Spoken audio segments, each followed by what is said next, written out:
ದಂಪತಿಗಳ ನಡುವೆ ಸಣ್ಣ ಪುಟ್ಟ ವಿಚಾರಕ್ಕೂ ಕೂಡ ಇತ್ತೀಚಿನ ದಿನಗಳಲ್ಲಿ ಕಲಹಗಳು ಉಂಟಾಗ್ತಾ ಇದೆ. ಇನ್ನು ಈ ಕಲಹಕ್ಕೆ ಪದೇ ಪದೇ ಕಲಹಕ್ಕೆ ಕಾರಣ ಏನು ಅಂತ? ಇವತ್ತು ನಾವು ಮದುವೆ ವಿಚಾರದಲ್ಲಿ ನಾವು ನೋಡೋಕೆ ಹೋದರೆ ಮದುವೆಗೆ ಯಾವುದೂ ವರ ಸೆಟ್ ಆಗ್ತಾ ಇಲ್ಲ ಅಥವಾ ವಧು ಸೆಟ್ ಆಗ್ತಾ ಇಲ್ಲ ಅನ್ನುವಂಥದ್ದು ಒಂದು ಸಮಸ್ಯೆ. ಆದರೆ ಮದುವೆ ಲೇಟು ಅನ್ನುವಂಥದ್ದು. ಈ ಮದುವೆ ಆಗಿರುವಂಥದ್ದು ನಾವು ನೋಡಿದ್ರೆ ಇವತ್ತು ಎಷ್ಟೋ ಜನ ವಿಚಾರದಲ್ಲಿ ಇದಾಗ್ತಾ ಇರುವಂಥದ್ದು ನೋಡ್ತಾ ಇದ್ದೀವಿ, ಡಿಸ್ಟರ್ಬೆನ್ಸ್ ಆಗ್ತಾ ಇರುವಂಥದ್ದು ನಾವು ನೋಡ್ತಾ ಇದ್ದೀವಿ. ಇದಕ್ಕೆ ಪ್ರಮುಖ ಕಾರಣ ಅಂತ ಹೇಳಿದ್ರೆ ವೈವಾಹಿಕ ಜೀವನಕ್ಕೆ ಜಾತಕಗಳ ವಿಚಾರದಲ್ಲಿ ನಾವು ನೋಡೋಕೆ ಹೋದರೆ ಈಗಾಗಲೇ ಹೊಂದಾಣಿಕೆ ಆಗದಿರುವಂಥ ಕೆಲವು ಕಾಂಬಿನೇಷನ್ಸ್ ನಾವು ನೋಡ್ತಾ ಇದ್ದೀವಿ.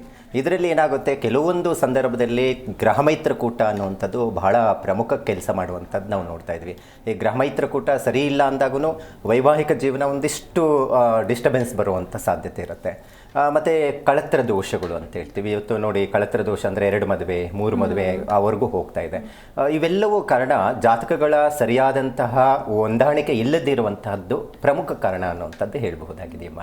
ಖಂಡಿತ ಗುರುಜಿ, ಇನ್ನು ಜಾತಕ ಅನ್ನೋದು ಎಷ್ಟು ಮುಖ್ಯ ಅಂತ. ಜೊತೆಗೆ ಇನ್ನೊಂದು ಕಡೆ ಈ ಪ್ರೇಮ ವಿವಾಹ ಆಗೋರು ಜಾತಕವನ್ನ ತೋರಿಸಲ್ಲ, ಜಾತಕವನ್ನ ನಂಬಲ್ಲ, ಹಾಗೆ ಮದುವೆ ಆಗ್ಬಿಟ್ಟಿರ್ತಾರೆ. ಸೊ ಜಾತಕ ಅನ್ನೋದು ಮದುವೆಯ ವಿಚಾರದಲ್ಲಿ ಎಷ್ಟು ಮುಖ್ಯ?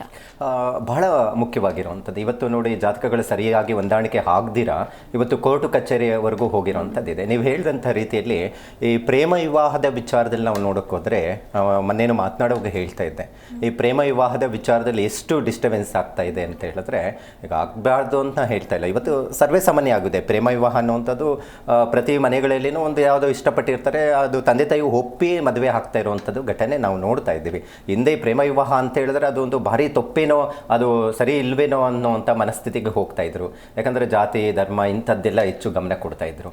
ಆದರೆ ಇವತ್ತಿನ ಸಂದರ್ಭದಲ್ಲಿ ನಾವು ನೋಡೋಕೆ ಹೋದರೆ ಪ್ರೇಮ ವಿವಾಹ ಸಾಮಾನ್ಯವಾಗಿದೆ. ಆದರೆ ಈ ಪ್ರೇಮ ವಿವಾಹದಲ್ಲಿ ಒಂದು ಸಮಸ್ಯೆ ಏನಪ್ಪ ಅಂತ ಹೇಳಿದ್ರೆ, ಜಾತಕಗಳ ಪರಿಶೀಲನೆ ಮಾಡೋದಿಲ್ಲ. ಈಗ ಚೆನ್ನಾಗಿಲ್ಲ ಜಾತಕ ಅಂತ ಹೇಳಿದ್ರೆ ಮದುವೆ ಮಾಡ್ಕೊತಾರೆ ಅಲ್ವಾ. ಸೊ ಹಾಗಾಗಿ ಜಾತಕಗಳಲ್ಲಿ ಏನಾದರೂ ಕಳತ್ರ ದೋಷ ಒಂದು, ಎರಡನೇದು ಕಳತ್ರ ದೋಷದ ವಿಚಾರದಲ್ಲಿ ಲೆಕ್ಕಾಚಾರದಲ್ಲಿ ಕೆಲವು ಗ್ರಹಗಳಿದ್ದಾವೆ. ಈ ಸಪ್ತಮ ಸ್ಥಾನದಲ್ಲಿ ಯಾರ ಜಾತಕದಲ್ಲಿ ರಾಹು ಅಥವಾ ಶನಿ ಸಂಯೋಗ ಆಗಿದ್ದರೆ, ಅಥವಾ ಕುಜ ಮತ್ತು ಶನಿಯ ಸಂಯೋಗ ಆಗಿದ್ದರೆ ಭಾಳ ಜನಕ್ಕೆ ವೈವಾಹಿಕ ಜೀವನ ಡಿಸ್ಟರ್ಬೆನ್ಸ್ ನಾವು ನೋಡ್ತಾ ಇದ್ದೀವಿ. ಸೊ ಇದು ಪ್ರಮುಖ ಪಾತ್ರ ವಹಿಸುವಂಥದ್ದಿರುತ್ತೆ. ಸೊ ಈ ಥರ ಕಾಂಬಿನೇಷನ್ಸ್ ಇದ್ದಾಗ ನಾವು ಏನು ಮಾಡ್ತೀವಿ, ಈ ಪ್ರೇಮ ವಿವಾಹದ ವಿಚಾರದಲ್ಲಿ ಸರಿಯಾದಂಥ ಮಾರ್ಗದರ್ಶನವನ್ನು ತೆಗೆದುಕೊಳ್ಳೋದಕ್ಕೋಸ್ಕರ ಒಂದಿಷ್ಟು ಮದುವೆ ಮುಹೂರ್ತವನ್ನು ಬದಲಾವಣೆ ಮಾಡಿಕೊಡ್ತೀವಿ. ಯಾವ ಲಗ್ನದಲ್ಲಿ ಮದುವೆ ಆಗಬೇಕು, ಆ ಲಗ್ನಕ್ಕೆ ಎಷ್ಟು ಬಲ ಇದೆ, ಇವರಿಬ್ಬರ ಜಾತಕಗಳ ದೋಷಗಳು ಏನಾದರೂ ಇದೆಯಾ, ಸೊ ಇವೆಲ್ಲವನ್ನು ಲೆಕ್ಕಾಚಾರವನ್ನು ಮಾಡುವಂಥ ಲೆಕ್ಕಾಚಾರ ಇರುತ್ತೆ. ಸೊ ಇದನ್ನೆಲ್ಲ ಪರಿಗಣನೆ ತೆಗೆದುಕೊಳ್ಳಲ್ಲ. ಪ್ರೇಮ ವಿವಾಹ ಅಂದರೆ ಎಲ್ಲೋ ಒಂದು ದೇವಸ್ಥಾನದಲ್ಲೋ, ಯಾಕಂದರೆ ಎಲ್ಲ ಸಮ್ಮುಖದಲ್ಲಿ ಮಾಡಲಿಕ್ಕೆ ಆಗೋದಿಲ್ಲ. ಅವಾಗ ಏನಾಗುತ್ತೆ, ಈಗ ನೋಡಪ್ಪ ನಮ್ಮದು ಬೇರೆ ಜಾತಿ, ಆ ಹುಡುಗ ಬೇರೆ ಜಾತಿ, ಸೊ ಹಾಗಾಗಿ ಎಲ್ಲ ನೆಂಟರಿಷ್ಟನ್ನು ಕರೆದು ನಾವು ವೈವಾಹಿಕ ಜೀವನದಲ್ಲಿ ವಿಚಾರದಲ್ಲಿ ಮದುವೆ ಮಾಡಲಿಕ್ಕೆ ಆಗೋದಿಲ್ಲ. ಎಲ್ಲೋ ದೇವಸ್ಥಾನದಲ್ಲೋ ಅಲ್ಲಿ ಒಂದು 10 ಜನ ಸಮ್ಮುಖದಲ್ಲಿ ಮಾಡಿಬಿಡ್ತಾರೆ. ಆದರೆ ಇಲ್ಲೇನಾಗುತ್ತೆ ಅಂತ ಹೇಳಿದ್ರೆ, ಆ ಥರ ಮನೋಸ್ಥಿತಿ ಇದ್ದಾಗ ಜಾತಕಗಳನ್ನು ನೋಡೋಕ್ಕೋಗೋದಿಲ್ಲ.